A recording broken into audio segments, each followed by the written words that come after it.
ಅನ್ನೋದು ಗೊತ್ತಾಗ್ತಾ ಇದೆ. ನಾಡಿದ್ದು ಸಭೆ, ಆ ಸಭೆಯಲ್ಲಿ ಎಲ್ಲವೂ ಕೂಡ ನಿರ್ಧಾರ ಆಗುತ್ತೆ. ನಾಳೆ ರಾಜೀನಾಮೆ ಬೇಡ, ಸ್ವಲ್ಪ ದಿನ ಟೈಮ್ ತಗೊಳ್ಳಿ.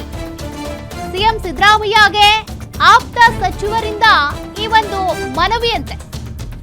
ನಾಳೆನೇ ನೀವು ರಾಜೀನಾಮೆ ಕೊಡೋದು ಬೇಡ, ಸ್ವಲ್ಪ ಸಮಯ ತೆಗೆದುಕೊಳ್ಳಿ ಅಂತ ಕಾವೇರಿ ನಿವಾಸದಲ್ಲಿ ಸಿಎಂಗೆ ಮನವಿ ಮಾಡಿದಂತ ಸಿದ್ದರಾಮಯ್ಯನವರ ಆಪ್ತರು. ಇಲಾಖೆಗಳಲ್ಲಿ ಬಾಕಿ ಇರುವಂತ ಕೆಲಸಗಳು ಕ್ಲಿಯರ್ ಆಗಬೇಕಿದೆ, ಹೀಗಾಗಿ ಸ್ವಲ್ಪ ಸಮಯ ತೆಗೆದುಕೊಳ್ಳಿ.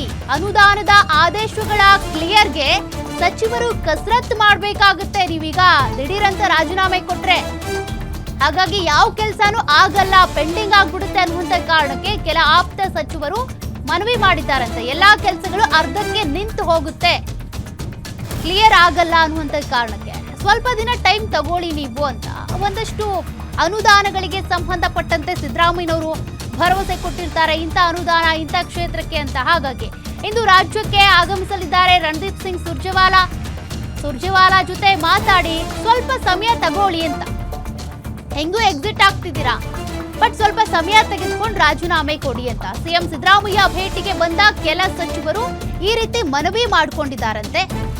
ಆದ್ರೆ ಸಿದ್ದರಾಮಯ್ಯನವರು ಇದಕ್ಕೆ ಓಕೆ ಅಂದಿದ್ದಾರಾ ಗೊತ್ತಿಲ್ಲ. ಯಾಕೆಂದ್ರೆ ಸಿದ್ದರಾಮಯ್ಯನವರು ಈಗಾಗಲೇ ಹೈಕಮಾಂಡ್ಗೆ ಹೇಳಿದ್ರು 28ಕ್ಕೆ ನಾನು ನಿರ್ಧಾರ ತಿಳಿಸ್ತೀನಿ ಅಂತ. ಬಟ್ ಅದರಂತೆ ಅವರೀಗ ನಾಳೆ ರಾಜೀನಾಮೆಗೂ ಕೂಡ ಸಜ್ಜಾಗ್ಬಿಟ್ಟಿದ್ದಾರೆ.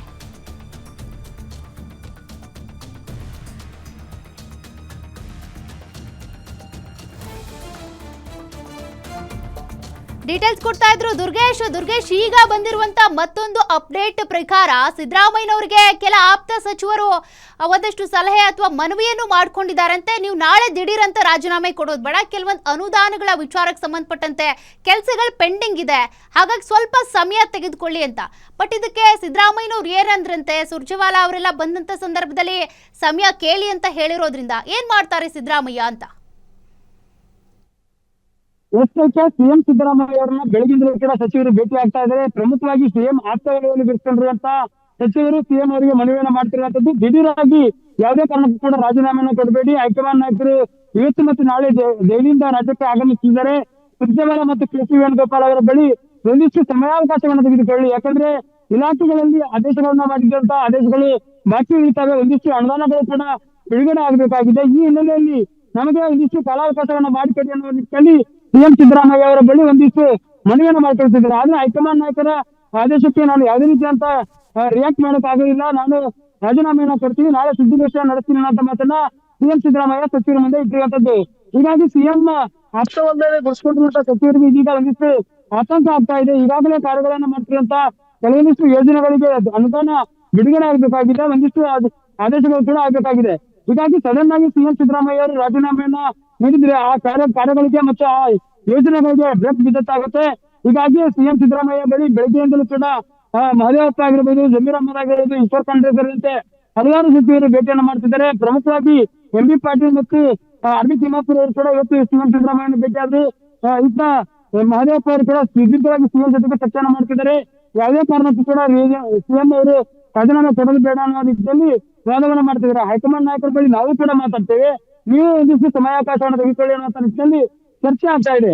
ನಿನ್ನೆ ನಡೆದಂತ ಸಭೆಯಲ್ಲಿ ಕೂಡ ಅಂದ್ರೆ ಜೂನ್ 18ರವರೆಗೆ ಏನು ರಾಜ್ಯಸಭೆ ಮತ್ತು ವಿಧಾನ ಪರಿಷತ್ ಚುನಾವಣೆಗೆ ಕಾಲಾವಕಾಶ ಇದೆ, ಅಲ್ಲಿಯವರೆಗೂ ಕೂಡ ಒಂದಿಷ್ಟು ಅವಕಾಶವನ್ನ ಕೇಳಿ ಅನ್ನುವ ಮಟ್ಟದಲ್ಲಿ ಹೈಕಮಾಂಡ್ ನಾಯಕರಿಗೆ ಮೇಲೆ ಪ್ರಭಾವ ಬೀರೋದಕ್ಕೆ ಸಚಿವರು ಕೂಡ ಒಂದಿಷ್ಟು ಲೆಕ್ಕಾಚಾರದಲ್ಲಿದ್ರು. ಹೀಗಾಗಿ ಸಿಎಂ ಸಿದ್ದರಾಮಯ್ಯ ಇನ್ನೇನು 20 ದಿನಗಳು ಉಳಿಯುತ್ತೆ, 20 ದಿನಗಳ ಬಳಿಕವಾದ್ರೂ ರಾಜೀನಾಮೆ ಕೊಡಲೇಬೇಕು, ಈಗಾದ್ರೂ ರಾಜೀನಾಮೆ ಕೊಡಲೇಬೇಕು ಅನ್ನೋ ನಿಟ್ಟಿನಲ್ಲಿ ಈ ಒಂದು ನಿರ್ಧಾರಕ್ಕೆ ಬಂದಿದ್ದಾರೆ ಅನ್ನುವಂತ ಮಾಹಿತಿ ಇರುವಂತದ್ದು.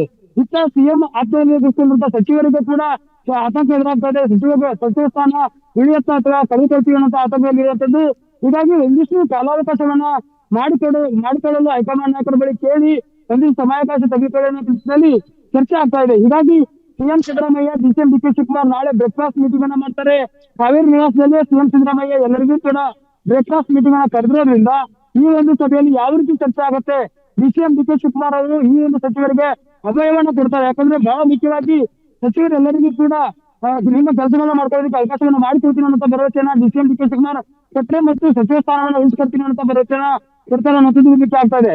ಹೀಗಾಗಿ ಸಿಎಂ ಸಿದ್ದರಾಮಯ್ಯ ಆಪ್ತದಲ್ಲಿ ಗಿಟ್ಟಿರುವಂತಹ ಸಚಿವರು ಸಿಎಂ ಬಳಿ ಮನವಿಯನ್ನು ಮಾಡ್ಕೊಳ್ತಿರೋದು ದಿಢೀರಾಗಿ ರಾಜೀನಾಮೆಯನ್ನ ಕೊಡಬೇಡಿ ಅಂತ ಸಂಖ್ಯೆ. Okay, thank you Durgesh ಡೀಟೇಲ್ಸ್ಗೆ.